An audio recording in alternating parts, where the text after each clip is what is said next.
This episode is supported in part by Sacred Wright's public scholarship on religion, gender, and sexuality through a grant from the E. Rhodes and Leona B. Carpenter Foundation. You can find Sacred Wrights online at sacred-rights.org and the Carpenter Foundation at carpenterfoundation.us.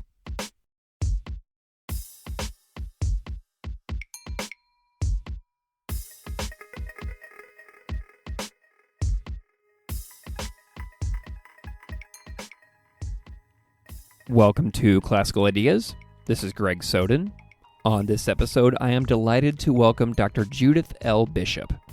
Judith L. Bishop is Associate Professor of History and Women's Gender and Sexuality Studies and the Alice Andrews Quigley Chair in Women's Studies at Mills College at Northeastern University. She earned her BA from Baylor University, MA from Vanderbilt University, and her PhD from the Graduate Theological Union. Her research interests include women in world religions, theoretical approaches to gender, body, and sexuality, and religion in public discourse. On this episode, we introduce St. Brigid of Ireland on February 1st, 2026, which happens to be St. Brigid's Day, a public holiday in Ireland. If you hear this on the day of release, happy St. Brigid's Day.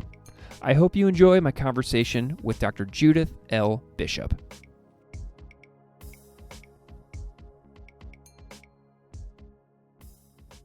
Dr. Judith Bishop, welcome to Classical Ideas. Thank you. I'm delighted to be here. I am also delighted that you're here. I'm wondering if we can kick this off by having you introduce yourself a little bit to the listeners out there so they know a little bit about who you are and what you do. Yes, I am a professor of religion and women's studies at Mills College of Northeastern University. My most recent work has focused on Brigid of Ireland, the Saint Brigid of Ireland, particularly with regard to the three earliest texts we have about her. So that's what I'm looking forward to talking about today. Wonderful. I'd love to know a little bit about your backstory, like your path to doing what it is that you do now. Do you have any major mentors or major moments in your academic history that kind of were turning points, bringing you to the present day? Yes, I would say actually it goes before the academic training. I grew up in Texas, in the northern panhandle, in Austin and in the northern panhandle of Texas. And my family really loved to travel. And I was involved in the Christian church from an early age, and I found it very interesting. We would do things like we would sell our car and buy a Volkswagen camper mobile, pick it up in Europe, and then drive Europe for 3 months. My father was a college professor. My mother was a high school teacher. And so we had those 3 months, and we would just tour Europe, just drive around. And I remember thinking that, wow, Christianity looked very different in Rome than it looked in Texas.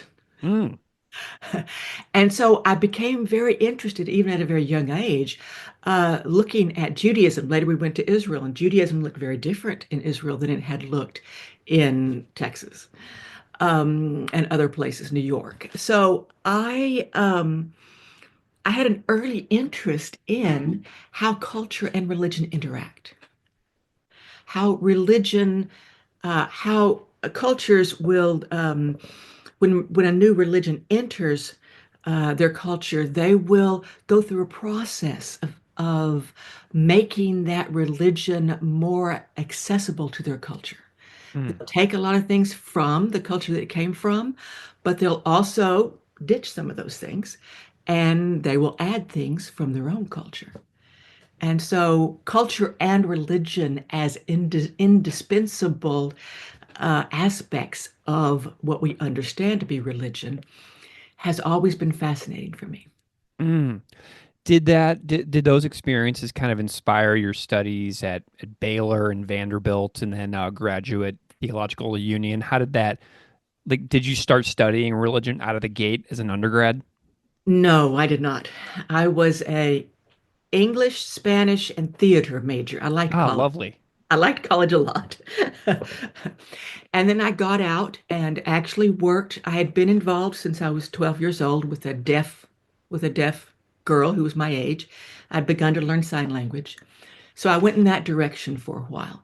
I worked at a theater for the deaf in Dallas.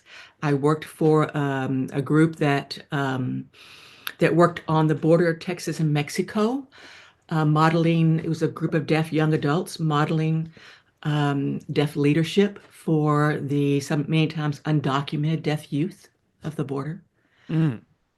Then I went back to grad school, and then I started into this journey of religion and culture. At Vanderbilt, I studied in a program that was specifically designed for religion and culture.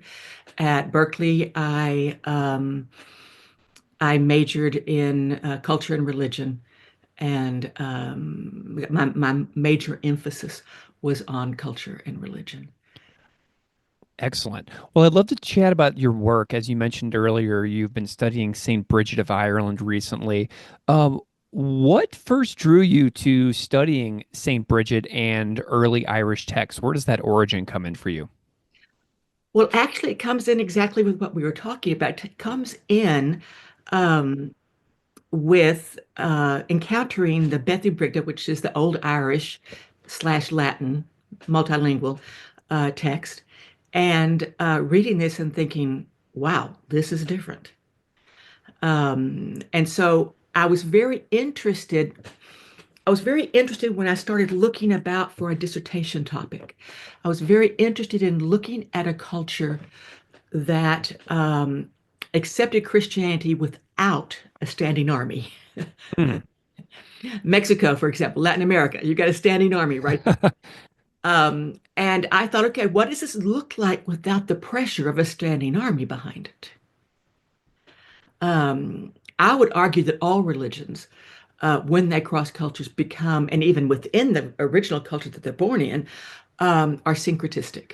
They're taking elements from the culture, they're taking elements from the religious teaching, they're making them into a religion. Um, but I wanted to see that what that looked like without the force of an army. And Ireland is one of those places. Mm. Britain um, actually had a Roman army from the first century to the fifth century, second century to the fifth century.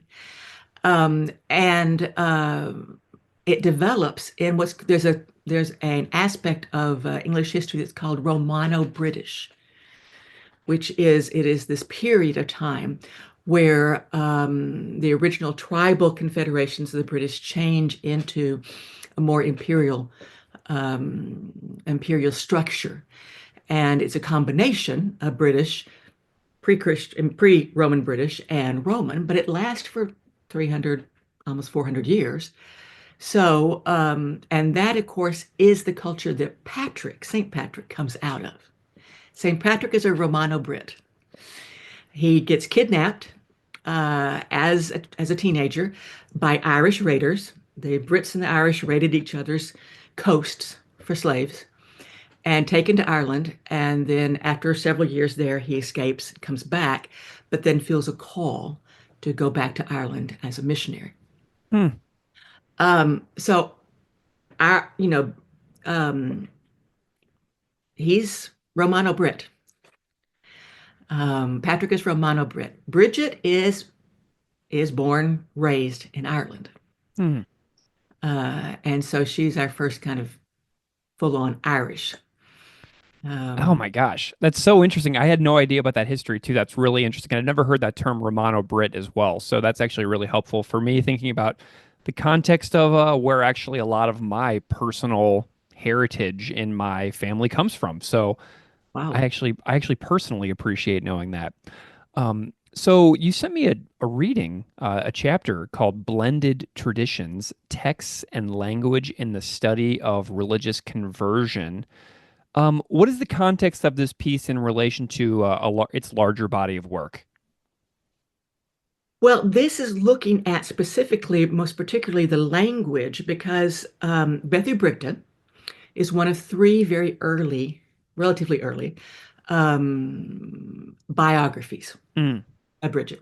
Now, we think that they came from a lost text. And this is again where the biblical training comes in. As you know, Matthew, Mark, and Luke are synoptic gospels, right. and they come from a lost text. So when I saw these texts, I went, yeah, I know what we're talking about here. Because I'd done the study, the biblical training in the synoptic texts themselves. So these are three early texts that probably descend from a lost text. Bethy Brigida is the only one that we have that where the oldest document is situated in Ireland. The other two were written in Ireland, probably, possibly, but the oldest texts that we have of them are on the continent. When you've got how the Irish saved civilization, when you've got this movement, a lot of priests and scholars going to kind of reteach Europe how to read. And so this is the only one that's in Old Irish and Latin. The other two were only in Latin. And she's very different. In Mm, many ways, the Irish saints are different. They're a bit more like superhero characters. They're not very meek and mild for the most part. mm. They're very strong. They have a tendency to bring storms, to um, to join armies. Armies within Ireland, not the Roman army. And Bridget, in one of the stories, is shown supporting a king in battle by carrying her staff and a huge flame of fire coming out of her head, and she's marching in front of the armies. So this is a kind of a different view, particularly of women saints. Mm. Now, not all saints, Irish women saints, are like this. Some of them are much more in a milder mode. But Bridget is, she gets mad, she curses people. I mean, not curses as in profanity, but curses as in puts a curse on them. All your, all your cattle die. So she is an interesting character, and I had not encountered many characters from earlier Mediterranean Christianity that were quite in this ilk. Mm. The language itself was fascinating to me because I grew up visiting and involved in a lot of Spanish-speaking households. And I was always fascinated how bilingual peoples will, when they're in a bilingual situation, will switch languages. Now, modern code switching theory says that code switch oftentimes has a meaning, that the communities themselves designate certain areas of their life as one language and other areas of their life as another language, and they will automatically code switch. Mm. Almost all that's modern. But when I took modern code switch theory and applied it to this bilingual text, which is 30% in Latin and 70% in Old Irish, modern code switching theory uh, shed a lot of light on this ancient text. Wow. What years were these texts from specifically? Okay, these texts are basically these texts are the ones we have are ninth, 10th, 12th century. Amazing. I love the way that you can take something that's such a modern, theory of looking at the world that Uh, is very much in the buzz of modern, society and the ways that we interact, within multicultural settings around the world. How you can apply that to ancient texts and see some crossover. I think that's so cool. Well, my minor is anthropology of religion, and so I tend to think that way. I tend to think that we have.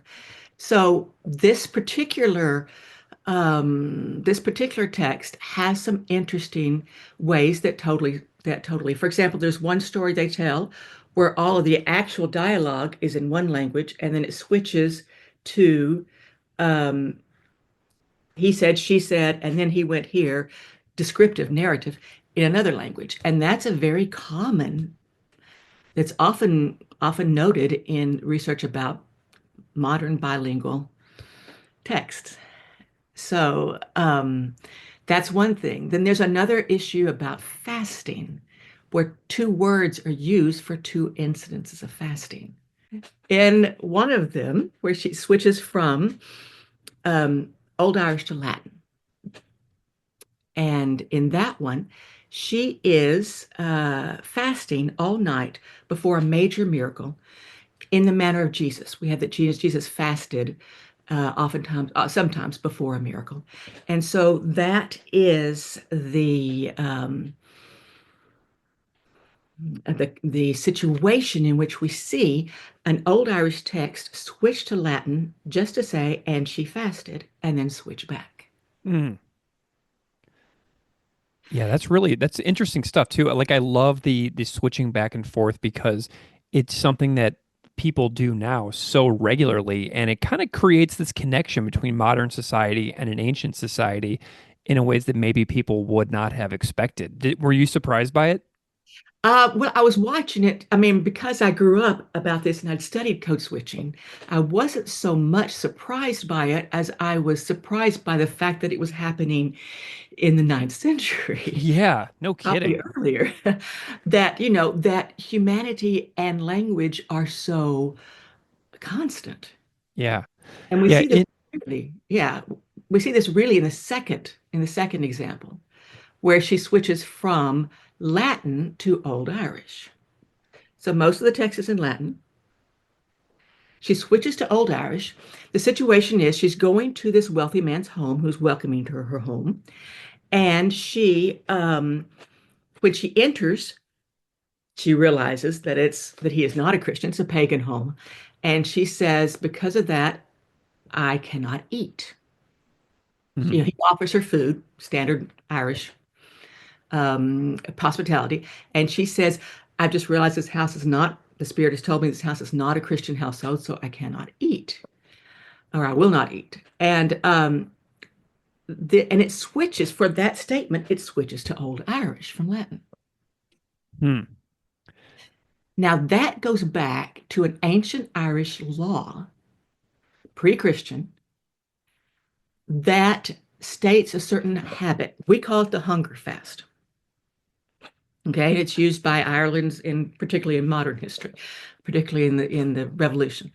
But basically, it's an old Irish text that goes back to before Christianity, although it's not written down till Christianity, that says that Ireland is extremely hierarchical. You've got clans. Within the clans, you've got professions. Professions have 5 to 8 orders of eminence and pay, and so it is tribal and hierarchical. But the law inserts all of these places where you can get retribution if you're not of the wealthy. One of these is the hunger fast. And if a person who is higher in rank than you, um, hurts you, damages something of yours, if you have a problem with him, then you can go and stand before his house and declare a ritual fast. You will not eat until he, could have been she, but usually it was a he, um, agrees to meet with you on this. So you declare a ritual fast. Technically, he also cannot eat until he either one talks to you about this or two takes it to a judge, takes it to an arbiter. Now, we don't actually know if that ever happened, but it's in the law as happening. It's in the law as a protection for those of lower rank and lower class to be able to protest what a person of higher class is doing. You go before their house, you declare a ritual fast, and then they theoretically they can't eat either until they agree to meet with you or take it before a judge. Mm. So when she switches, she uses that Irish word. I'm proclaiming a fast until you agree with my view of reality, which is Christianity. And the man converts on the spot. He actually says, Patrick himself could not sway me, but for you, I will become a Christian. Fantastic. Well, in our private correspondences over the last couple of weeks while we were Yeah. planning to get together, you gave me some really interesting details on why Bridget matters today Yes. in modern society. And I'm just curious because like I know that you've been paying attention to some current events in relation to Bridget, and I would just love for you to tell the listeners all about why Bridget is still relevant here in 2025. I'm glad you asked because Brigid has um, has experienced a resurgence of interest particularly in Ireland and in the Irish diaspora. About 12, 13 years ago, there's a group called Her Story in Ireland, who a group of historians, not necessarily professional historians, but women interested in her history, that began believing that Bridget should have her own national holiday. Now, Bridget had always been, she'd been a saint for a long time, and her saint day was February 1st. February 1st is the first day of spring in the traditional Irish holiday, in traditional Irish calendar.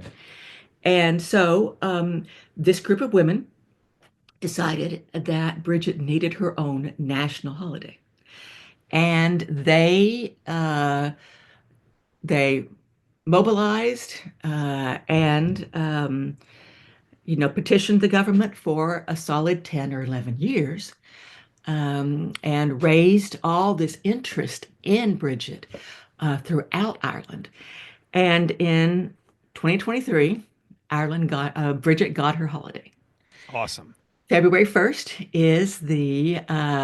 February 1st has always been St. Bridget's Day, but February 1st is now a day that they don't have to go to work. Oh, that's so cool. Or the first Monday closest to February 1st. They don't have to go to work. It is a national holiday. Banks are closed. Nobody goes to work. It is the only national holiday named after a woman.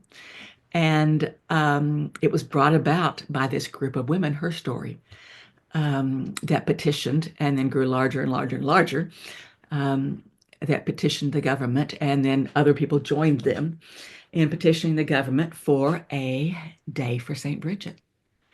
Amazing. That's really cool.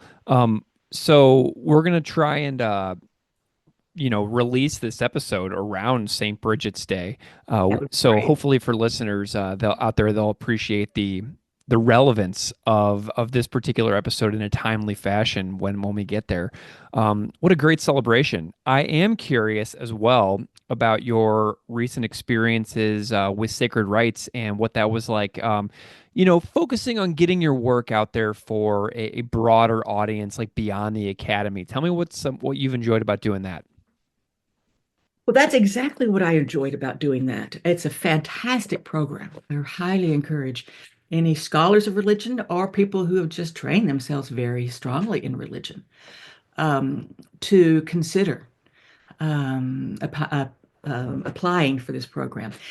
It is particularly geared towards scholars because we as scholars are trained in the minutia. Yeah. I mean minutia. And but most of us have a desire to reach a broader audience. But we really are not trained to do that. In fact, we are trained against that. We are trained to be, not to obscure, but to be at its most in depth in an argument in ways that, in many ways, only other scholars can even understand. Yeah. And yet, most of us are also teachers. And as teachers, we know that you've got to find a way to communicate with the broader world. And so my mother was a journalist, and I grew up with a journalist mom. And so I have always been interested in how to transfer my scholarship to a broader audience and how to get it out of that kind of straitjacket of which is necessary for academic, it's mostly necessary for academic integrity.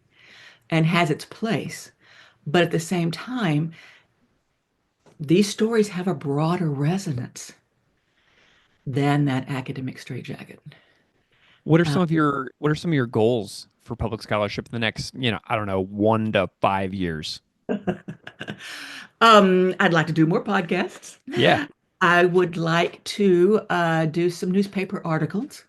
One thing I learned in sacred rites is that dates are very important. So I'm very lucky to have a topic to talk about that is also that has a date to it, Yeah, because absolutely. Every year you can like return to like I your own can return relevance. to a different aspect of Brigid, you know? Yeah. I teach a class in sex, gender, and popular culture. And so, and have been for a while very interested, well, actually, since a child, very interested in the whole superhero thing. Mm. Now we have a Muslim superhero named Kamala and Kamala Khan. And I would like to talk about that at some point. What it means to have a Muslim superhero, what it means to Muslim young women in the English speaking, or those who read English, to have a Muslim superhero. So I like to talk about Brigid a lot because I've been writing about Brigid for quite a while. But there are other aspects of um, of religion that I'm also interested in talking about to a broader audience that I have had up to this point in my academic career. Because, I mean, academic writing is very important, but a public face, um, without a public face, you lose sight of what your main points are. Without a public face, you lose sight of what many of the core resonances for your topic are. Mm. Yeah, I agree. Well, I'm super delighted to feature Bridget on the podcast and the text Bethu Brigta. That's really cool. I loved learning about the Old Irish and Latin and the code switching that was taking place in ancient Ireland. Um, Dr. Judith Bishop, where can people find you if they want to follow along with your work now and in the future? Do you have like a place that you would direct people's attention? Well, I am at Mills College of Northeastern University. And so Mills College is in Oakland, Northeastern is in Boston and London, and Oakland. So we're very global. Yeah, And so any Google search of Judith Bishop at Northeastern University will bring up my basic information and how to get in touch with me. Um, wonderful. this book should come out in the next year and a half, 2 years. The title of it will probably be Context and Contestation, the three early lives of Brigid. Amazing. That So sounds great. Is there like publishers are all set and everything? Or are you still in the process of pitching it around? I have pitched it. I have a one publisher that's interested but has not responded. So Perfect. Okay, well, definitely please come back on the podcast when the book comes out and we will re-feature your work in a little more depth. We'll explore the chapters in a little more detail. would But love to. what an excellent primer for St. Bridget for people who are unaware. Well, Dr. Judith Bishop, thank you so much for joining me on Classical Ideas and hanging out and telling me about your work and this ancient saint of Ireland. I really appreciate it, and I've learned so much. Thank you very much. I have totally enjoyed talking with you and appreciate all that you're doing for sacred rites. It makes a big difference.